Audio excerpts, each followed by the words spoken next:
You're listening to the Christian Post Daily Podcast. Today is Friday, August 7th. A federal appeals court has upheld Florida's ban on children attending sexually explicit performances such as drag shows. In a decision released Tuesday, the U.S. Court of Appeals for the 11th Circuit ruled en banc, 8-5, that the state's Protection of Children Act does not violate the First or 14th Amendments. The case, HM Florida versus Governor, was brought by Hamburger Mary's, a restaurant chain that once hosted family-friendly drag performances. Judge Andrew Brasher wrote, "The act is a straightforward regulation of obscenity," adding that the Constitution protects speech but not obscenity. Dissenting judges called the law a Titanic-sized iceberg of chilling power against protected speech. Florida Attorney General James Othmeyer hailed a huge victory, while Equality Florida vowed, "Our fight against censorship continues."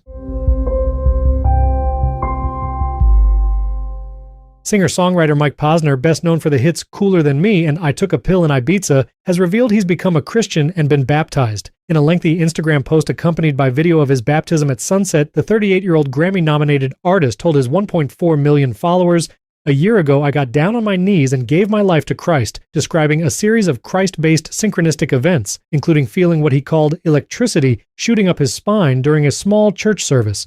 Posner says he's since immersed himself in the New Testament and writers like C.S. Lewis and Mother Teresa, adding, "To be a Christian means to aspire with all your mind, body, and soul to live as Christ did." He's also rewritten the Ibiza lyrics, now singing about being 10 years sober and giving his life to God.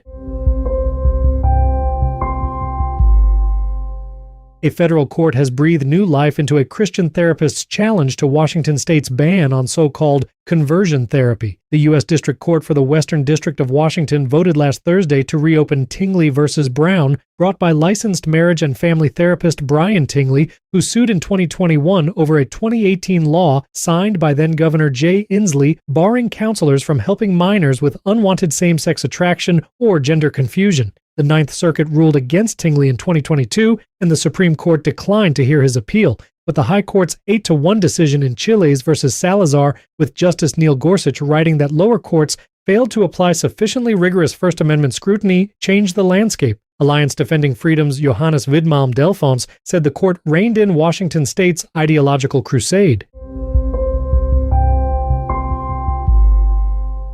The music that helped launch Christian rock 4 decades ago is getting a fresh spotlight in Beyond Belief, a feature film built around the songs of the legendary band Petra. Directed by Johnny Meyer and named after one of Petra's biggest hits, the movie follows Andy, a young man chasing rock stardom while wrestling with grief and God's calling. 25-year-old star Carson Luders, who rose to fame on YouTube, told the Christian Post, "It's cool trying to bridge that gap to now show the younger generation who Petra is and what this music is." Luders says the role mirrored his own search for purpose, adding, "You don't always have to have life figured out." Petra's Bob Hartman and John Schlitt visited the set and endorsed the film, which opens in theaters nationwide August 28th.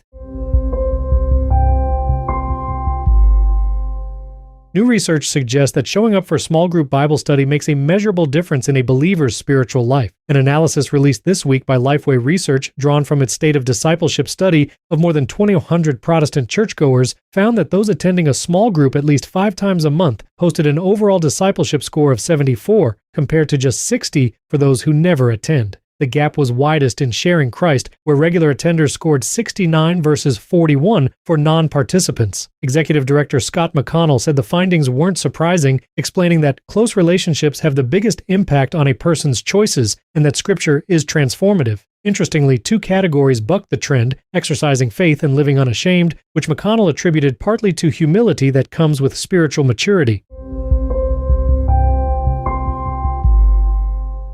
As students head back to class, a new opinion piece from the Christian Post is reminding families that parents, not schools, hold the ultimate authority over their children's education. Written by Sharon Supp, legal counsel for Alliance Defending Freedom's Center for Parental Rights, the commentary argues parents have a fundamental right to direct your children's education, upbringing, and care, adding, "It's not a privilege the state grants you. It's a constitutional guarantee the state must respect." Supp points to 2 Supreme Court decisions, Mahmoud versus Taylor and Mirabelli versus Bonta, saying schools can't indoctrinate students on sexuality and gender or conceal a child's social transition. Her 5 recommendations: review district policies, ask questions early, exercise opt-out rights under the Protection of Pupil Rights Amendment, and FERPA, stay engaged and push back when denied. As she puts it, schools educate, parents parent.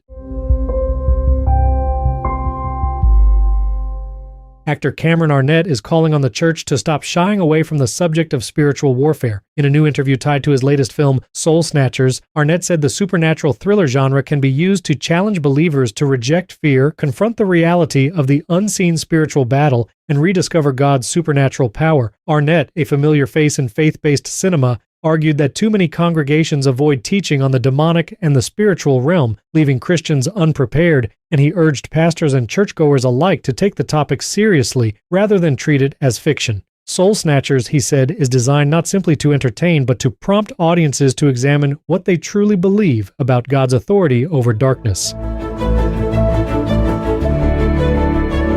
Thank you for listening to the Christian Post Daily Podcast.